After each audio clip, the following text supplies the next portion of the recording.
आज हमें सभी भक्तों के लिए एक बहुत ही सुनहरा पल है। लोहारगल की पावन धरती पर अभी हम सभी भक्त पहुँचे हैं। भगवान सूर्य देव के दर्शन कर रहे हैं। आप देख रहे हैं भगवान सूर्य देव का यहाँ पर एक इकलौता मंदिर है। और यहाँ के जो पुजारी जी हैं महंत लोहारगल रामानुज पीठ के पुजारी श्री रामानुजाचार्य जी महंत स्वामी अद्वैताचार्य जी महाराज, जो वर्तमान में सूर्य पीठ अध्यक्ष है। ये जो पुजारी जी आप दर्शन कर पा रहे हैं, ये इकलौता मंदिर है सूर्य भगवान का। यहाँ पांडवों ने अज्ञातवास के दौरान यहाँ पर पांडव आए थे।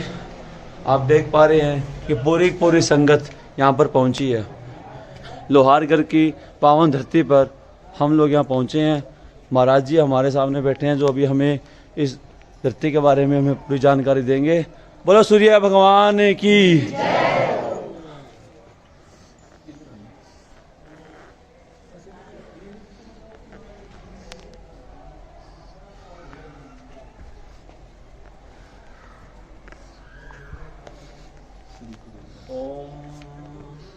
आदिदेव नमस्तुभ्यं प्रसीदमं भास्कर दिवाकरं नमस्तुभ्यं प्रभाकर नमस्तुते।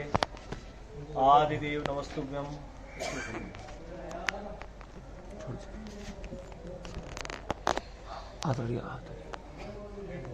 आदिदेव नमस्तुभ्यं प्रसीदमं भास्कर दिवाकरं नमस्तुभ्यं प्रभाकर नमस्तुते। आज इस पावन भूमि के बारे में आपको मैं अवगत करा दूं थोड़ा सा। ये स्थान बड़ा ही रमणीक और प्राकृतिक दृष्टि से भी बहुत ही प्राचीन तीर्थ स्थल है। हम आज जहाँ बैठे हैं ये 72 किलोमीटर में है, पूरा 24 कोस में। आपने तो शायद लोहारगल पहली बार सुना है लोहारगल के बारे में। देवताओं ने भी ये कहा है कि ये तीर्थ जो है ये कलयुग में जाके इसका प्रचार प्रसार होगा। अनादिकाल में भगवान विष्णु का धरती का पहला अवतार हुआ था मत्स्य अवतार। भगवान ने 16 कला अवतार धरती पे लिए हैं, उनमें से पहला अवतार हुआ था मत्स्य अवतार। जब भगवान ने मत्स्य अवतार लिया, शंखासुर राक्षस का वध किया यहाँ पे और वेदोद्धार किया। जो आज जहाँ पे आप बैठे हो इसके 72 किलोमीटर में 24 कोस में ये पूरा तीर्थ बना हुआ है। इस तीर्थ में 7 धाराओं के रूप में ये तीर्थ बटा हुआ है। प्रमुख लोहारगल इस तीर्थ का नाम है आज की तारीख में। पहले इसको अलग अलग कालों में अलग अलग नामों से जाना जाता था। इस तीर्थ को सबसे पहले इसको कहते थे ब्रह्म क्षेत्र। ब्रह्म क्षेत्र में भगवान विष्णु का सबसे पहला अवतार हुआ था मत्स्य अवतार, जो धरती का पहला अवतार था। धरती पे जब भगवान विष्णु ने सर्वप्रथम अवतार लिया, उसके बाद में सारे सृष्टि क्रम बना, सारे जितने भी तीर्थ बने, जितने भी देवता जहां जहां निवास करने लगे या उनके नामों से उस स्थानों के नाम पड़े। लेकिन ये धरती का पहला तीर्थ और पहला लोहारगल नाम से इस तीर्थ को नहीं जाना जाता था। इसको कहते थे ब्रह्म क्षेत्र। ब्रह्म क्षेत्र समुद्र था यहाँ 72 किलोमीटर में। इस पहाड़ के इस लोहारगल इस सूर्य क्षेत्र के चारों तरफ जहां आप बैठे हो सूर्य मंदिर इस प्रांगण में, इसके चारों तरफ ये 72 किलोमीटर में अनादिकाल में समुद्र था। समुद्र का बेटा था शंखासुर, जो असुर योनि में था और भगवान विष्णु की गद्दी पे बैठने के लिए उसने सनातन धर्म की चोरी करी थी।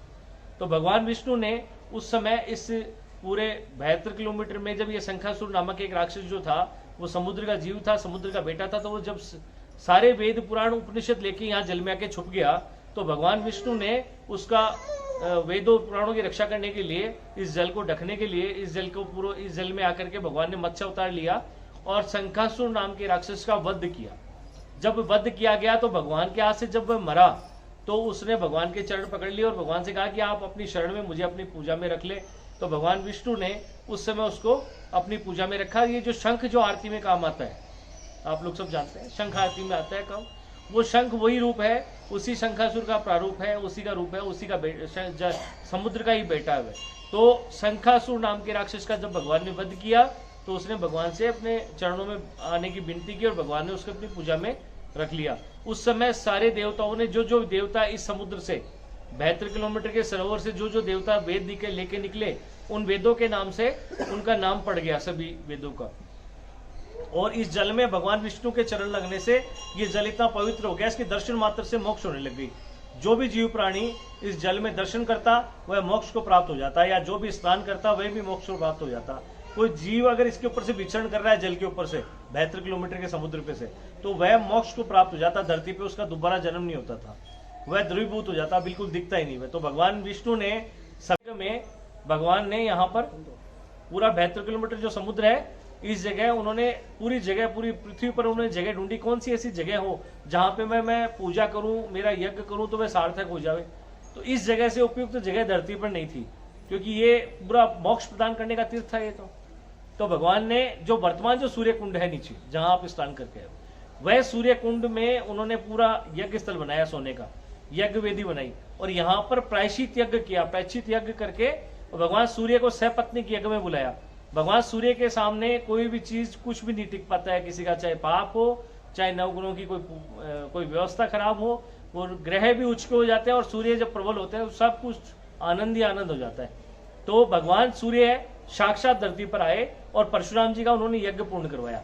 गिरिराज पर्वत के अग्रभाग में भगवान सूर्य सपत्नीक यहाँ पे पूरे विश्व में एक ही जगह विराजमान है सूर्य भगवान, और नीचे सूर्य कुंड स्थापित है जहाँ पे यज्ञ किया गया था। और यज्ञ वेदी जो है वो स्वर्ण गठित यज्ञ वेदी थी, क्यों भगवान सूर्य को स्वर्ण प्रिय है। तो भगवान सूर्य को उन्होंने प्रसन्न करने के लिए 21 बार धरती पे क्षत्रियों का मानवर्धन जो किया था। क्षत्रियों के कुलदेवता भी भगवान सूर्य हैं, तो कुलदेवता उनके जब प्रसन्न होंगे जब भी तो पाप से मुक्त होंगे। तो भगवान परशुराम जी का वो पाप मुक्त हुआ यहाँ पे, और यहाँ से उस समय खंडेलवाल ब्राह्मणों की यहाँ से उत्पत्ति हुई, और सारे जितने भी ब्राह्मण है उनका ये गुरु स्थान माना जाता है, परशुराम जी का यज्ञ स्थली जो है स्थान। उसके बाद में यहाँ से भगवान परशुराम जी अपना कार्य करके चले गए, लेकिन भगवान सूर्य जब धरती पर आए नारायण रूप में, तेजस्वी रूप में नहीं आए, नारायण रूप में आकर के यहाँ यज्ञ पूर्ण करवाया था उनका। तो सूर्य भगवान को स्थान बड़ा रमणीक लगा, तो भगवान सूर्य ने सपत्नीक इस स्थान पे रहने के लिए भगवान की आराधना चालू कर दी, विष्णु भगवान की। अब भगवान विष्णु ने सोचा कि धरती पर भगवान सूर्य मेरी आराधना क्यों कर रहे हैं जाकर के, तो वह विचलित हो गए। वो भी आए, आके भगवान से पूछा, प्रभु आप मेरी आराधना क्यों कर रहे हो धरती पे आके। बोले ये जो स्थान है ये मुझे बड़ा रमणीक लगा, इस स्थान को मुझे अपने निवास स्थान के लिए दीजिए। तो ये पहले क्या था, ब्रह्म क्षेत्र, और भगवान परशुराम जी ने यज्ञ कहाँ किया, ब्रह्म क्षेत्र में प्रायश्चित यज्ञ किया। जब भगवान सूर्य ने ये वरदान स्वरूप प्राप्त किया भगवान विष्णु से, तब इसको कहने लगे सूर्य क्षेत्र। सूर्य क्षेत्र में पूरा 72 किलोमीटर का स्थान है, ये पूरा सूर्य क्षेत्र कहलाता है। सूर्य क्षेत्र में भगवान सूर्यदेव यहाँ सपत्नीक निवास करने लग गए, इनका प्रधान मंदिर के रूप में यहाँ पे इनकी पूजा अर्चना होने लग गई। और फिर समय बीतता रहा, 2-3 जातियों की यहाँ से उत्पत्ति हुई। मत्स्य अवतार तो हुआ जब, तो मीन अवतार, मीना समाज की उत्पत्ति हो गई। फिर भगवान परशुराम जी ने यज्ञ किया तो यहाँ पर ब्राह्मण समाज की उत्पत्ति हो गई, खांडल विप्रों की। उसके बाद में उसी खांडल विप्रों से खंडेलवाल वैश्यों की उत्पत्ति हो गई इसी स्थान से। उसके बाद में आप आती है नेक्स्ट भगवान महेश्वरी की, महेश्वरी समाज जो आता है, महेश्वरी की उत्पत्ति यहीं से है। अग्रसेन जी महाराज ने तपस्या यहाँ पे किया तो उनका भी स्थान जुड़ा हुआ है, हमारे अग्रवा कोई दूर थोड़ा ना यहाँ से। तो ये स्थान बड़ा अनादिकालीन है। तो भगवान सूर्य के अधिपति देवता हो गए, सूर्य भगवान की यहाँ प्रधानता के रूप में उनकी आराधना होने लग गई। सूर्य भगवान और सूर्य कुंड और सूर्य मंदिर के रूप में यहाँ प्रधान पूजन के रूप में होने लगे। पूरे विश्व में एकमात्र मंदिर है जहाँ भगवान पत्नी के साथ में विराजमान है सूर्य भगवान, पूरे विश्व में 44 मंदिर सूर्य के पूरे विश्व में है, जिनमें से एकमात्र मंदिर है जहाँ पत्नी के साथ भगवान विराजमान रहते हैं और अपने परिवार के साथ विराजमान करते हैं। उनको घर भी कहा जाता है लोहारगल को। लोहारगल सूर्य क्षेत्र भगवान सूर्य का पूरा मतलब घर है उनका। ये अपने निवास स्थान के लिए उन्होंने वरदान में प्राप्त किया था, तब से भगवान सूर्य यहाँ पे स्थापित है। फिर समय बीतता रहा, धरती पर दोबारा कई अवतार हुए भगवान के। पांडवों के समय 2 बार पांडव यहाँ पे आए। एक बार आए विराट नगर में, जब कीचक राक्षस का उन्होंने वध किया था, तब विराट नगर में जब कीचक का वध हुआ तो कौरव उनको ढूंढते हुए वहां पहुंचे। तब पांडव यहाँ छुपते छुपाते आके, और यहाँ गुफा है, पीछे जंगल ही था पूरा, तो यहाँ गुफा में रुक करके उन्होंने 5 दिन का समय पूरा किया। पांडवों ने 5 दिन का समय पूरा करके यहाँ से सोमवती अमावस्या को श्रापित करके गए कि तुम कलयुग में बार बार आओगी, तुम्हारी इतनी महत्वता नहीं रहेगी। भगवान श्री कृष्ण ने उनको कहा था, अगर आप लोगों के 12 साल के वनवास और 1 साल के अज्ञातवास में अगर सोमवती अमावस्या आ जाती है तो आप जुए में हारे हुए दोषी नहीं माने जाओगे। लेकिन उनके कार्यकाल में सोमवती अमावस्या नहीं आई, तो उन्होंने जब यहाँ पे लास्ट का जब समय बिताया, तब यहाँ पे जब सोमवती अमावस्या नहीं आई तो उन्होंने श्राप दिया सोमवती अमावस्या को कि आप कलयुग में बार बार आओगी और आपकी इतनी महत्वता नहीं रहेगी। और श्रापित होकर के आज कलयुग में सोमवती अमावस्या साल में 4 बार भी आती है, वरना पहले 100 साल में 1 बार आया करती थी। तो सोमवती अमावस्या आज साल में 4 बार आती है। उनको श्राप यही मिला सोमवती अमावस्या को, यही जो स्थान है जहाँ श्राप मिला। उसके बाद में पांडव यहाँ से चले गए, उन्होंने युद्ध किया। युद्ध करने के उपरांत जब राज्य भोगने लगे, अपने राज्य किया उन्होंने जाकर के, तो राज्य भोगने के उपरांत भगवान श्री कृष्ण के बताए अनुसार उनको कहा गया था कि आप लोग खाटू श्याम जी का। आज मंगल पाठ में आप पढ़ते होंगे, लोहागर साहिब बाबू श्याम एक लाइन लिखी आती है उसमें, एक मंगल पाठ जो करते हैं ना खाटू श्याम जी का, उसमें भी एक लाइन आती है लोहागर साहिब बाबू श्याम, ऐसे एक बीच में शब्द आता है। वो इसीलिए आता है कि यहीं भगवान सूर्य ने उनको दिव्य चाक्षु दिए थे खाटू श्याम जी को, श्याम बाबा को। तो वह यहाँ से युद्ध देख करके कुरुक्षेत्र का, और यहाँ से यही नदी है जो खाटू धाम निकलती है, तो यहाँ से खाटू श्याम गए थे और यहाँ से खाटू श्याम जी का शिष्य भी प्रादुर्भाव हुआ है। तो ये स्थान तो बड़ा दुर्लभ और अलौकिक स्थान है। इस स्थान की महिमा तो भगवान विष्णु बताएं तो भी कम है। भगवान सूर्य नारायण का इस स्थान पे पूरे विश्व के नवग्रहों में स्थापित जो भी पूजा पाठ होती है, या सूर्य की जो भी विशेष आराधनाएं होती है, या सूर्य का प्रबल करने के लिए जो भी अनुष्ठान आदि होते हैं, या नवग्रहों के अनुष्ठान होते हैं, या पितृषों के संबंधित, क्योंकि भगवान परशुराम जी ने भी अपने पिताजी का ही तर्पण किया यहाँ पर। तो इस स्थान से उपयुक्त जगह पूरे विश्व में नहीं है। हम हरिद्वार जी जाके आए, या गया जी जाके आए, या कोई तीर्थ करके आए, या घर में कोई पूजा पाठ करें, इस स्थान पे आने से वो उसका चौगुना फल मिल जाता है। इसलिए इस स्थान को लोहारगल नामक कलयुग का एक प्राकृतिक तीर्थ स्थल, जो पूरे पहाड़ों से घिरा हुआ, हरियाली से घिरा हुआ तीर्थ स्थल है ये। और भगवान सूर्य यहाँ पे सपत्निक निवास करते हैं, पांडवों से भी जुड़ा हुआ है और सभी धर्म जाति से जुड़ा हुआ तीर्थ स्थल है। और हिंदू धर्म का एकमात्र तीर्थ स्थल लोहारगल नाम का तीर्थ स्थल माना गया है। ये स्थान बड़ा ही दुर्लभ है। आप लोगों को भगवान सूर्य का एक बार सबको जयकारा लगाना चाहिए।